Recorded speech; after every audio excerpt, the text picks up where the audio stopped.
kicking for you like it's 9-3. You see, Rob impact the mic, keeping it real, G. Talk about relationships, money, and health. Dropping knowledge while I'm spitting it, that's a wealth. Complex conversations, we break it down. Pop culture topics, we hold it down.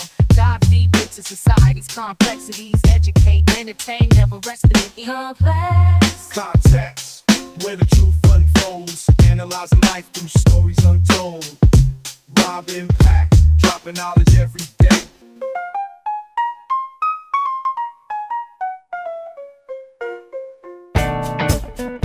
Unpacking life's complexities, one topic at a time. You're listening to Complex Context. Here is your host, Rob Impact.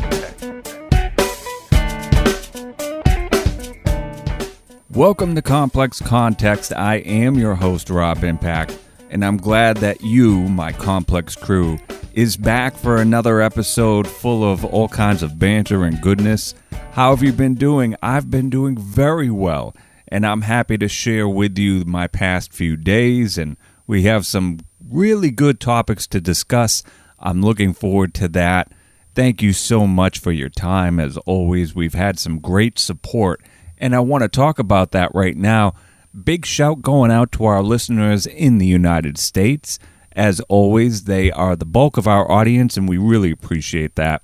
Also, shout going out to our listeners from Russia. Yeah, they've been keeping it going with the continued listenership, and we're extremely appreciative of that. So, Russia, we see you, and we appreciate you. Also, shout going out to our new listeners over in Singapore. Wow, we are really reaching some global heights here on Complex Context. I want to thank those in Singapore for your support.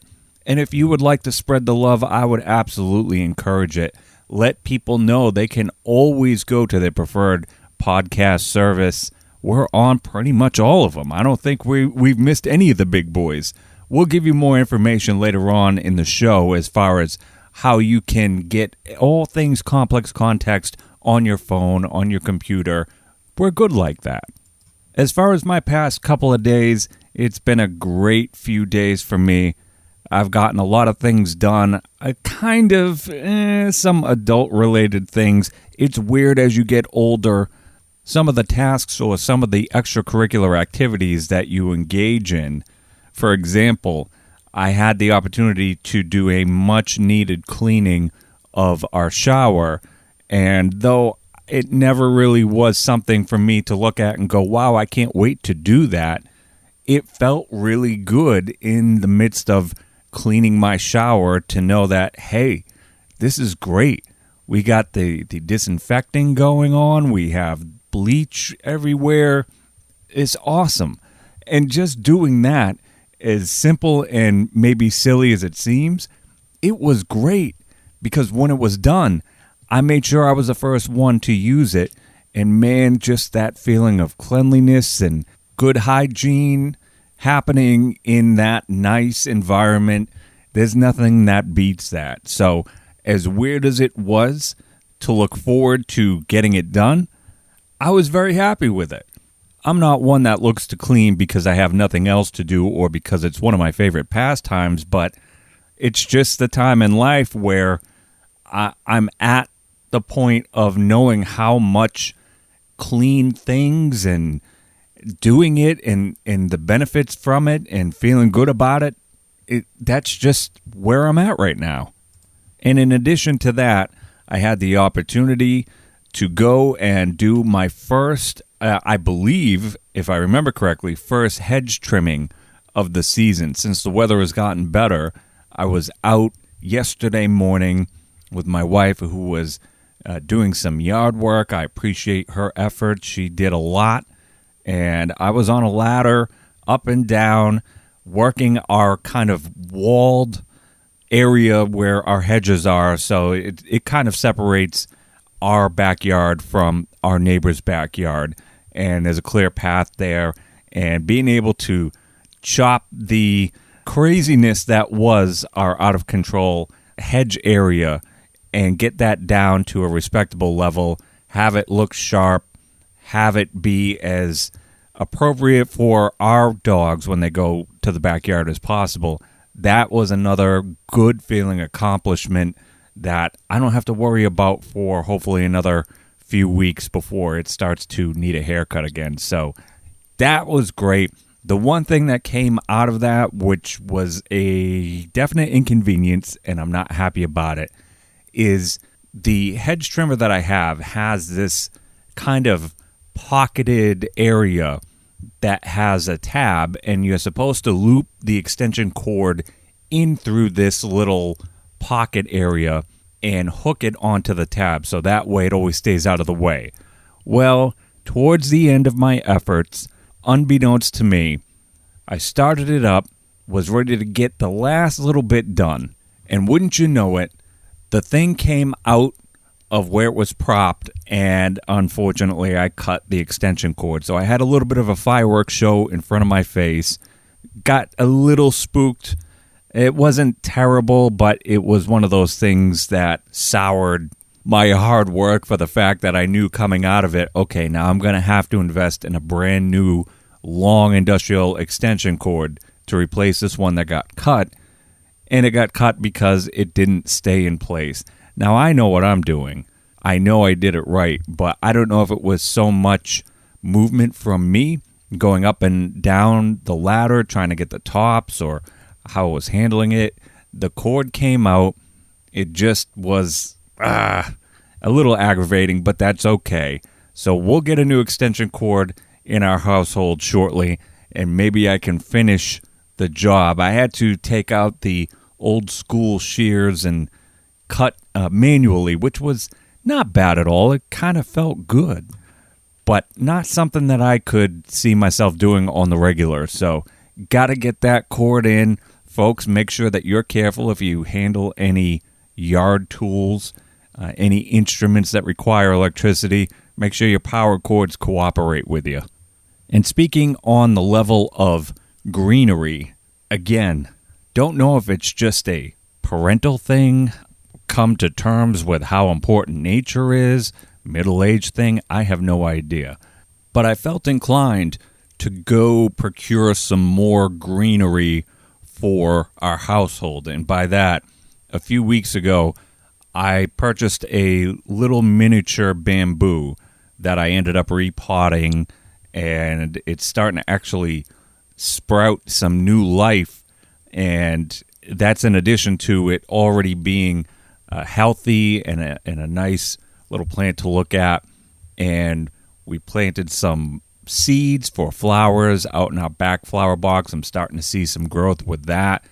My daughter and I, that was a nice little project that her and I did together. And for whatever reason, over the past few weeks, I was like, this whole planting thing is awesome. It started with a cutting that I got from my therapist, and that plant has grown tremendously to the point that I'm going to take a clipping from it after the show today and make sure my daughter has her own plant from this. So she can grow a nice big plant herself, and that'll be hers. But that has grown tremendously. My repotted miniature bamboo, that's doing fantastic. Like I said, there's growth on the back. So with all of that, for whatever reason, I just had it in my head. I said, you know what? I want to get something else. I want to get some more green friends in the house. So went to a local store and found this gigantic lucky bamboo, just this one single stalk, which was great. But you could tell in looking at it that the roots were really itching to get out and spread their wings. So I ended up potting that formally. It wasn't in anything other than this little cup of water. And I got another miniature bamboo plant and another plant. Don't ask me what it is. I cannot remember the name of it. It starts with an F, but it has these colored veins almost throughout the leaves. It's really cool looking. So the house now has more plant life in it than what it needs to. But again, it just felt good to put the new life into good soil, water it appropriately, feed it, and those are my buddies now. So hey, what can I say? My wife walked in yesterday and said, hey, these look great, like the additions. Are you an arborist now? And much love to her for bringing that up. I was very impressed with her using the term. And I said, no, not by trade, not at all, but I just felt compelled to get these things, not just to get them, but these were particular plants that just spoke to me. When you're looking and you go with no intent other than to see what's available, and you go, ooh, I like that. And it just so happened that there were a few different selections that I like. So, yeah, I have a lot more greenery now in the house, and I think we'll all be better for it. I'm really happy about that.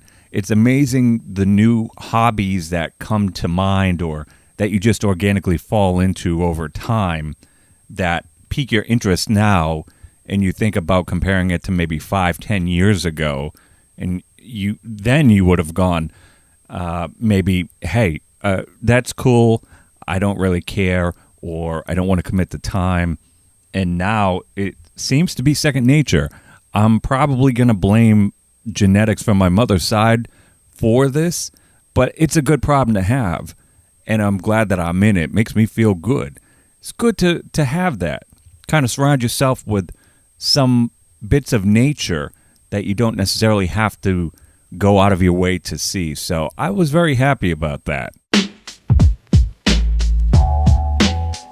One of my buddies texted a bunch of us today and provided this pretty hilarious snapshot of a review left on Google for a particular company, a local company that offers the experience of being able to go on unused train tracks with a special riding device. And I've seen it before. It looks pretty cool. I might do it one day. Right now, though, it doesn't seem the time for me. But back to the matter at hand, he said, how do you mess up a review? And I said, I hadn't even looked at the picture that he provided yet. And I looked, and the person leaving a review to this company said, nothing more than, quote, awesome experience. And then you see the star rating, they left 1 star. And the company, seeing that, said, quote, why only 1 star? Which I could see my buddy saying, how do you mess up leaving a review, right? You normally would have some kind of parallel of what you're saying with your star rating. But I'm going to have my own, I guess, moment of devil's advocacy here. And I'm going to say maybe it's a plot twist. Maybe this particular person to leave the review, all right, hear me out, all right? Maybe the person leaving the review, maybe their awesome experience was them leaving the 1-star review and wasn't the experience of riding on the train tracks with that special machine. I'm not saying it's likely, but it's a possibility. You gotta consider that. So maybe it's somebody a little bit kind of twisted that said, hey, it's an awesome experience giving you a bad rating.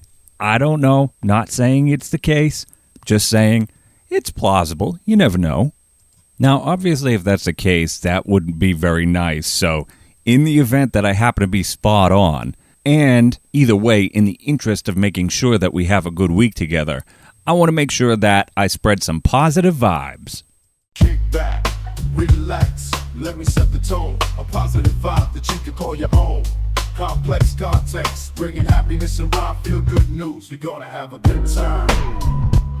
Positive Vibes is the opportunity to bring news or information which is encouraging and uplifting. And today's Positive Vibes revolves around a grandson that surprised his grandfather by repairing his 70-year-old pickup truck.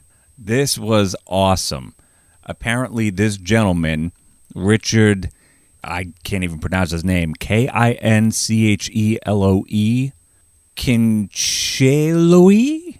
I don't know. Email me, hit me up on social media. If you don't already have that info, I'll give it out later. Tell me how you'd pronounce that, because I'm ignorant to that. But why am I going to hide that? I'm going to be honest with you. So his grandson, right? I watched this video. It was unbelievable. Apparently, the man's mother, way back in the day, bought the truck for $50. And it's a 1954 International Harvester pickup truck. He drove it for years, and eventually it broke down. So Richard's grandson, I say his, pronouns, pal. Richard's grandson, Blake, grew up thinking of the truck as his own.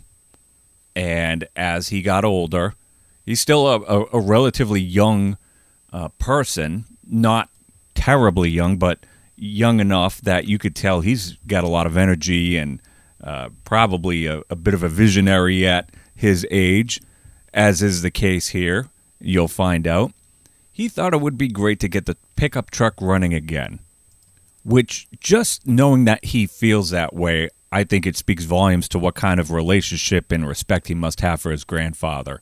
So he took it to a facility, planning on nothing more than just putting some brakes on it, but he found himself involved with a full restoration, involving brake lights and door latches and all kinds of stuff. Obviously, you have to get under the hood as well. And then as time went on, the project was completed. The truck was driven into Richard's driveway for the first time in 45 years. So the grandfather hadn't driven this truck because it was not functional for over 4 decades. The man teared up. He couldn't believe it. He said he never thought he'd see it in his lifetime running again. And you cut to a part of a video where both the grandson and the grandfather are driving, and you can just tell he's the grandfather, Richard, he's just taking it all in. He's so appreciative of it.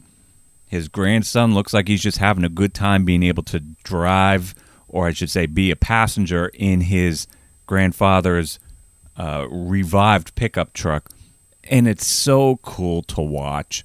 It really is. It was the kind of thing that you could consider some people looking at it probably tearing up. And again, I think out of this, we need to look at the fact that that's a very big sign of respect to keep your grandfather's feelings and his appreciation for something that he hasn't been able to use with its primary intent for over 4 decades. For him, the grandson, to say, you know what, let's get it running. Let Grandpa have the opportunity to drive it while he still can. That was super, super cool. And I got to admit, the truck, even though it has some rust throughout the body, it's not in terrible shape, at least from an aesthetics perspective. And it sounded really sweet. I figured it would be this loud, overbearing thing. No, it actually was a really nice truck presentation. And the restoration just kind of made sure that it was operating as needed to without extra bells and whistles or noise coming from the motor. It was really well done. So make sure that if you have the time to watch this, don't hesitate. Just look up a 1954 International Harvester grandson on your preferred video service, and I'm sure you're going to find that video. Oh, it is so, so cool. That was really a nice, positive vibe.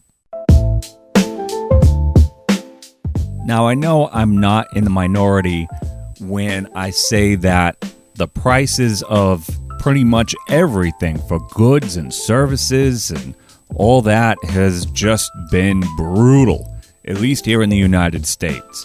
And there doesn't seem to be any signs of relenting, but there seems to also be a trend which is probably coming off useful/helpful, but is also worrisome for the fact that it seems to be just the flavor of the moment. Doesn't seem to be anything related to long-term, lasting relief for consumers. And by that I mean there are a plethora of retail entities that are now slashing prices on various products. A lot of the products that have these price decreases, they're not anything that, unless you were buying multiples, that you would necessarily see a grandiose savings of any kind of immediate nature, right?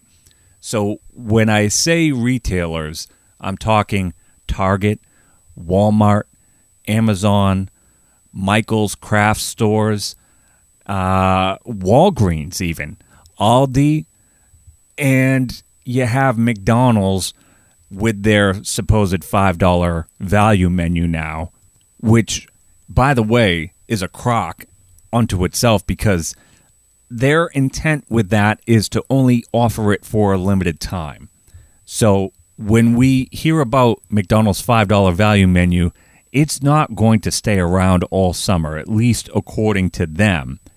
And I'm not too sure they're doing any favors to a consumer by giving them a false hope of saving money when it's not even going to be a long-term possibility to maintain that.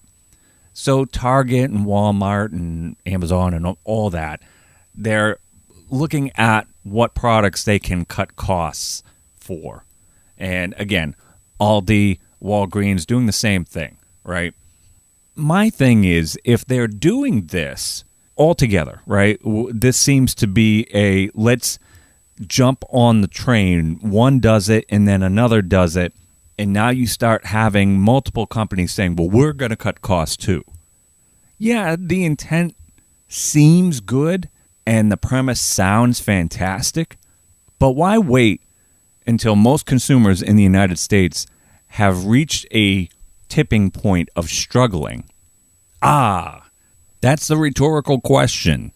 The answer is because so many consumers have decided to maintain their purchases only down to bare necessities because, when the costs of all goods and services continue to rise, you have to worry about the essentials first, like, keeping your heat, your lights, your car on and running, things of that nature. So as most United States folks who don't have a six-figure plus income, yours included, have tried to manage their finances, now that we've gotten to the point of discretionary spending going way back, now retailers are saying, now wait a minute now, there's not enough people buying enough stuff from us. So we're going to have to do something about it. So we're going to have to cut costs. So essentially, though it seems like they're doing a good job and the intent is there, the reality is retailers have waited until people en masse said we have too much expense on our books to continue giving you business for things other than what we absolutely need. With retailers going, okay, we get it now. We get it. You don't want to spend so much with us. All right, we'll look at our roster of items that we house and that we have deals with various distributors for, and we'll lean back a little bit on that cost. It took the mass spending restrictions, for companies to say, you know what, let's see what we can do. Or more so, in my opinion, retailers to say, man, it's getting harder to get them in here to buy things that they don't really need. How are we going to do it? This is where we're at right now with a lot of the aforementioned retailers going, well, we're going to slash prices. Well, if they're going to slash prices, we don't want the consumer going to that place only. We're going to slash prices too so we can get them back here. What seems to be a helpful thing is really, sadly, this game, this competition between retailers to try and get your discretionary spending not just back, but back and committed to them specifically. And if we're looking at the big picture here, this could have been done at any time. At any time. But everybody was on the trend of, oh, the costs of goods and services. Oh, everything is more expensive. Everything's more expensive. Everything is more expensive because companies have made everything more expensive. I'm not saying that there isn't a cost of raw materials factor at play here, but it's definitely nothing of the degree that most places would like to have you believe, right? We're pulling the old COVID thing where there's a shortage of this, there's a shortage of that, this costs more because it's in more demand. They're taking an antiquated premise that was related to a really bad situation and trying to use it in everyday life. And now that many people have said, yeah, that doesn't work for me, brother.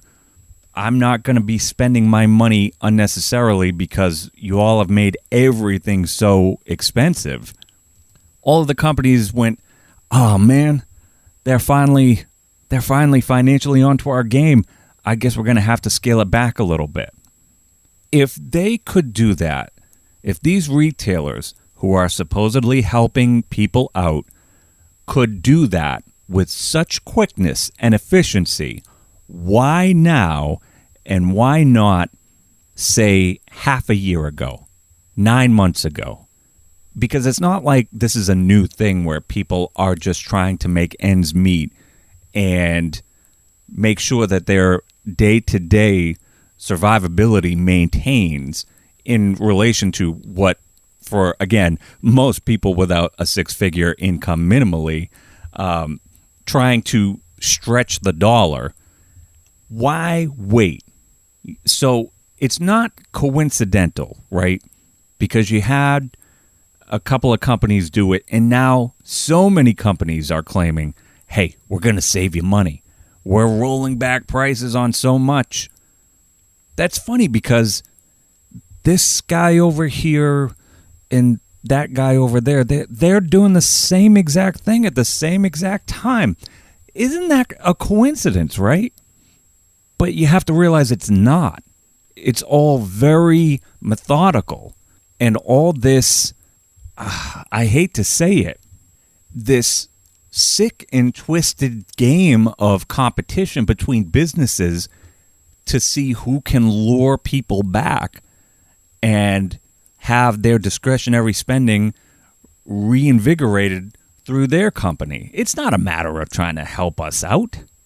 If you wanted to help out, again, the writing has been on the wall for a long time. 6 months ago, 9 months ago, a year ago, there could have been a company or a couple of the major retailers that took a stance and said, you know, we can see that there are people struggling. Let's try and work on doing something about it. But it didn't happen then. And now within the matter of, let's say, a month, there are probably 6, 7, maybe even more major retailers that just all happened to say, yeah, we can do that. Let's do that. Let's help, quote unquote, the consumer. So I would say to you, as somebody who has your finances in line with your survivability, look at the real intent that these companies usually have. I don't want to say for this specifically, but are you talking about a retail entity that typically has the consumer and their best interest at heart? Or is it somebody, and I kind of know the answer already, is it a retailer that has the interest of the latest trend in trying to attract you back? And sadly, this trend is we're going to cut prices. Now, I'm not saying I'm against that, but at the same time, we can't look at this and say, oh, hey, wow, I can't believe it. Walmart just took their pricing, down, I don't know, let's say 3 to 5% on some items. And by the way, that is another thing too, is a lot of these items, now I'm not saying all of them. I'm not saying all of them, but there's a good amount of items from a lot of the retailers that are maybe like a 5% discount, or maybe 8. All right, let's be generous. Let's say 8%, right? Unless you're going to buy those items in bulk, or you're going to buy all these specific items to which this applies to, it's not really going to amount to a grand savings, because you have to figure you're still going to get taxed on everything. I mean, there's no break in that. Let's be honest. We know that that's the case. So unless you happen to go down the list, and there's no one master list, so it's really up to you to be smart about price comparison and knowledge of past pricing versus present pricing. It's really just a sick game that is aimed to make you feel like you're saving a few bucks. And again, at best, yeah, you might save a few bucks, but those few bucks are just going to be reinvested back into one of the other companies or service providers that continue to keep prices at a maximum, and you're not really going to see major benefits of that. I mean, let's say you go and grocery shop, or let's say that you're investing in a couple things that you need for your residence, right?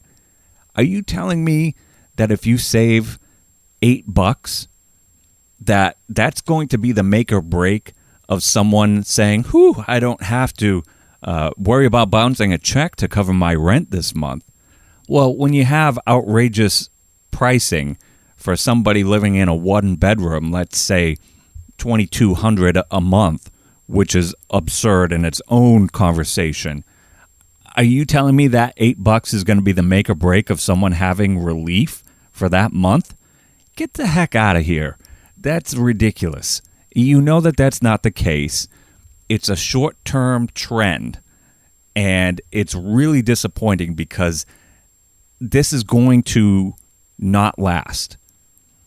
At best, maybe during the summer, but you know that pricing is going to return because, unfortunately, in this United States of business that we live in, there is this incredibly consistent need for bonuses and seven-figure incomes from the very top to maintain. And I would just like to see I would like to know that I could get close to six figures before I die. I'm not saying that it's deserved per se. I also know that with experience and execution should come a reward, not just to me, but to anybody. And it's not necessarily based on tenure. It's about execution. So when you have people maintaining these services and these goods being offered that end up financing bonuses and ridiculous salaries at the top, I look at it and go, man, could you let this lady over here at least get, I don't know, let's say $50,000, $55,000 a year? Some of these jobs, man, I don't know how people do it. But this whole goods and services price slashing thing, to get back to the main topic at hand, it's a trend. It is not designed to say, as a whole, we're really concerned about the people in the United States and how they can stretch their dollar. This is a phase. This is a trend. This is a fad. That's probably the best word for it. It's a fad. It is a business fad. And we as consumers have to be extremely, extremely careful to not get ourselves caught in this fad as to convey to a retailer, okay, we're back and we're going to spend a lot more of our discretionary income now that you've slashed prices, because as soon as you get hooked in, they go, oh, you know what? The cost of goods and services for us our providers, they're increasing prices. I'm sorry, but we're going to have to up the pricing of what we're offering again. and it's just a continued cycle that is not going to pan out well. So do not relent on your financial strength. Continue to be very cognizant of your purchases. I guarantee you things will continue to trend towards a premise of consistency rather than this phase and this fad that businesses are trying to pass off as long-term help. And it's not. So for those who have continued to do that, make sure that your finances are very methodically planned and executed. Great work. Keep it up. And don't fall for this craziness that the United States retailers want you to. Now, since we got caught in all of this drama of spending our money for goods and services, there's one other thing that I got caught in. I got caught in the internet. Caught in the internet, debatable views, get ready now, we got the news. Scrolling through the comments, feeling the hype, opinions clashing, sparks ignite. For conspiracy theories to viral trends, we dive deep where the internet transcends. Complex context. Caught in the internet is where we take a look at something posted on the internet which is worded in a way that sparks debate or criticism. Today's Caught in the Internet involves a post on X, yes, the former Twitter. I will stop saying that at some point, but I'm not quite sure that the whole X concept has caught on yet, so that's the only reason why I repeat it. But posted on the X social media platform, the Internet Hall of Fame user posted something which has the caption, "He is playing with fire, LOL." Now, if I can get off topic for a bit here before we get into this, can we please stop with the LOLs on everything? That is such a passive-aggressive thing to put, unless you're actually laughing, right? But I'm not taking this as somebody on the other side of the screen actually laughing. And there's so many people that put it in just the worst scenario. Looks like my friend's house caught on fire, LOL. Oh, I got in a car accident. I can't believe it. I was only 2 months into my payment, LOL. You're not laughing. If you're laughing at these things, you're a sick and twisted person. So stop with the LOL. It's not funny. Just use a period. End your statement. I'm happy to take it for what it is. Why aren't you? So stop that. Anyways, back to this. The Internet Hall of Fame account posted, "He is playing with fire, LOL." What it is, it's a video of a student, a particular student within a classroom and a teacher talking to him. Rather than try and describe it, I would encourage you, go to our account on X, right? We are on X. And again, as I've said before, we're pretty unapologetic with a lot of our particular content and responses there. We are at Complex Context 1 on X or Twitter, if you would like. We're also available on Facebook at facebook.com/complexcontext1. And you can send your emails to us at complexcontextshow@yahoo.com. So go to our X account at complexcontext1 to see this video. It is there. It essentially involves a teacher talking to a student that has earbuds in, but there's this feedback there. And the teacher is talking to the student through a phone. So this feedback that you're hearing, in my assessment of the whole scenario, is that the teacher has called the student on his cell phone so that the student can hear the call through the earbuds, in which the student is also talking through. And the teacher is essentially telling the student to not be foolish in class, and it is expected to communicate to himself, I guess, that there's certain behavioral expectations that need to be followed. And the student, with his head close to his desk, kind of floating on his arm, I guess, a little bit. Was just like, yeah, okay. And just continues to have this very low approach, this low stance towards the desk. It's very, very weird. But the teacher said it in a way to really convey a message, a good message, which is, I don't want people to be foolish in my class. Please make sure that you act appropriately. And one response to this video was from someone that said, the teacher is being disrespectful. No way I'll allow a teacher or someone call my son a fool. I'm reading this verbatim, by the way, so in case it sounds grammatically a little weird, my apologies. This is how it's put out there. No way I'll allow a teacher or someone call my son a fool. I was like, now wait a minute. This is really a bunch of nothing here. So our response to that person's tweet or post, again, it's X. I don't think it could be a tweet. I have no idea. Our response was, the teacher stated this in the most subdued way as to ensure a swift observation. This is called, quote, receiving feedback. It's the 1, recipient's job to prove the teacher wrong, and 2, parents' job to teach their kid actions yield feedback. Tired of teachers being, let's put it as, crapped on, though we're using other words. Again, very unapologetic on X.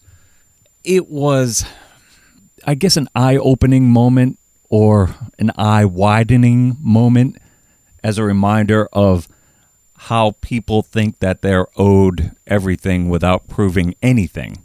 When I say that, this teacher seemed to be most respectful and very to the point with the student about the need for behavioral expectations being met. And some random fool on X said, no way I would allow a teacher to do that to my son. I'm going to talk to this because I'm a parent. It starts with us. It starts with us. So for someone to say that, I'm thinking to myself, does this person replying to this video understand that a child who is not showing the best behavior or being attentive to his teacher starts with us? You can't blame a teacher for wanting to uphold standards because you don't want that kind of behavior to domino to other students who might be influenced by it. So it starts with us. My second point is, I remember for me going to school, went to a public school. I went to many public schools during my bouncing around of moving, thanks to the divorce that my parents were underway with. That aside, there was no give in the schools, especially the schools that the one particular school that I went to a few different times when I ended up back to where I started and everything. The teachers were basically like, hey, we're going to educate you. We're going to help you. If you act a fool, we're going to call you on it. And we expect you to straighten up. And if you kept on pushing them, they would take you aside or they would call you out in the middle of class and essentially tell you that you're being a jerk and you're not being attentive to what we're doing, and there's going to be repercussions from it. And that just kind of was the way. I didn't make anything out of it other than what it sounded to be. And in retrospect, I'm glad it was that way because it was the authority that I needed as a child to make sure that I kept my thoughts, my behaviors, my intent on the straight and narrow, and didn't domino from somebody else's influence to end up being this multi-factored set of behaviors that would end up costing me more time and energy than what it was worth. I just really got taken back by this person not understanding that in the video, again, look for it on our X account at Complex Context 1, that they could not see the value that I saw of a teacher who was beyond patient, beyond professional, and personable enough to say, hey, like, just so you know, there's an expectation here and you're required to follow it. So there wasn't anything that came off malicious or out of scope for a teacher's responsibilities. But to know that there are people out there that saw this and said, and this is what they got out of it. I would never let a teacher call my son a fool. Not trying to be a jerk here, but there are so many people these days who would have benefited from some type of authority figure calling them a fool so that they understood that what they were saying or what they were doing wasn't something that was worthy of getting rewarded or, at minimum, being tolerated. I know many people have lost sight of the fact that feedback, especially when it's critical, is actually a good thing. It's a good thing. We need to be accountable. We need to be self-accountable. So many people aren't. And we also need to be accountable to our colleagues and to our authority figures. And we're not. I was very disappointed in this poster who on X felt that there was some kind of injustice occurring in front of our eyes, when in fact, it was just a teacher who is there to educate you. Educate, educate, educate. It is not the teacher's responsibility to start and end the expectation of behavior for your child. It starts with us. It ends with us. They happen to be in the middle when we're trying to make a living during the day. And that's not their primary responsibility. Their primary responsibility, at least in terms of, in my eyes, for my daughter, is we're going to give her the information that's needed to make her a smarter person, a more informed person, a person of good character, good judgment, able to take this information and apply it in real life, able to take this information and expand upon it in life events and for professional and personal reasons that will evolve into positive events or positive opportunities. I look at that perspective, then I compare it to this poster, and all they got out of it was, I would never let a teacher call my son a fool. When it comes down to that, who's the real fool in this? Your son or you? Hey, it's been a great show. I want to thank you so much for taking the time to allow me to banter with you, provide some topics for thought and processing, and hopefully things that you will take into your day-to-day and make you a better person and make us all a better society. If you have topics in mind that you would like to discuss or feedback regarding any of our episodes, I would highly encourage it. We are always available to you. We are at Complex Context 1 on X/Twitter. You can also find us on Facebook at facebook.com/ComplexContext1. You can send your emails to complexcontextshow@yahoo.com. And as always, like I said, we are on all the big boys in terms of wherever you get your podcasts, we are on it. There is a central place that you can find all things related to the show, as well as all the episodes available for you to listen to. Our homepage, thanks to our hosting partner and distribution partner, Podbean. Hi, Podbean. Yes, we love you. We still do. We always will. We are located at complexcontext.podbean.com. Check us out. Podbean has an app. You can download that. Follow all of your favorite podcasts. Make sure that you add us there. They're awesome, man. And you're awesome. And I want your week to be a good one. Maybe you will want to buy some Plant Life and incorporate a few bamboo, or I don't know, let's say what else we got? Maybe some orchids, maybe some cacti. Get some greenery in your life. I promise you, it'll make it that much more relaxing and zen-like, if you will. I'm Rob Impact. Do what you do it often, do it well. Just don't do anything I wouldn't do, and you'll be doing all right. You take care of yourself. Visit the show's website at complexcontext.podbean.com. Complex Context is a Mass Ed Media production